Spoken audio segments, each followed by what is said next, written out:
Okay, this is truly my last one for the night. Ladies, I've said this in other videos. I know I have. But let me tell you, and let me make this clear again. Stop using your children as a pawn to make your boyfriend or your ex-husband's life miserable. It's sad when you're married to somebody and the man is really making an effort to be with the child, and you come up with all kinds of excuses why you can't let that man pick up his child. You move and you don't want to let him know where you live. But at the same time, before you got to this point, you was cheating with your other kid's father. You set a bad example for your children. And that's how you want your sons and your daughters to be raised, and think that is right and that's a healthy relationship. See, a lot of the baggage, the mistrust, or how to be in real relationships come from you ignorant mothers and fathers. Let's call it for what it is. Again, if the man was broke when you met him, you think by you having a baby by him is going to make him be a better man? That's a percentage that's really small. If he was no good from the get-go, he was cheating and sleeping with Sally Sue, Mary Jane, Lily, Barbara, Mary, what makes you think because you got a baby by he's going to stop sleeping around? That's not the case. But if you all split, then the relationship no longer works. You got people in your ear telling you things, you listening to what they're telling you, and you don't have a mind to think for yourself of what should and should not be. Because the important factor in this whole scenario is the child. That's who's the important person.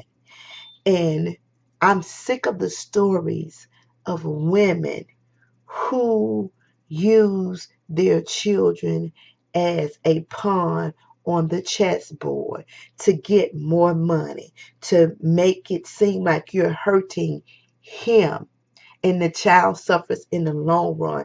And then you lying to the child where your father or your mother's not calling because they don't give me their number, or they're not doing this and they're not doing that.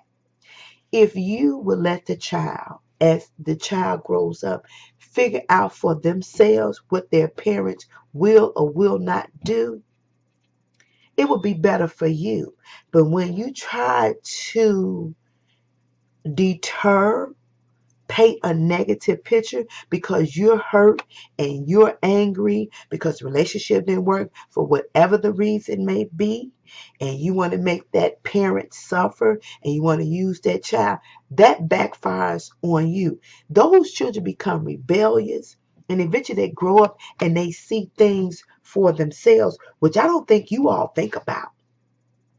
So how about putting the child first? It should be about the child. You as the mother or the father should bridge or fix y'all mess or put it to the side, whatever it may be, and come together for the sake of the child. If the daddy calls and they want the child, and the daddy is trying to make an effort to spend time with the child, then that's what you should do. You should allow that parent to be a part of that child's life. It takes two.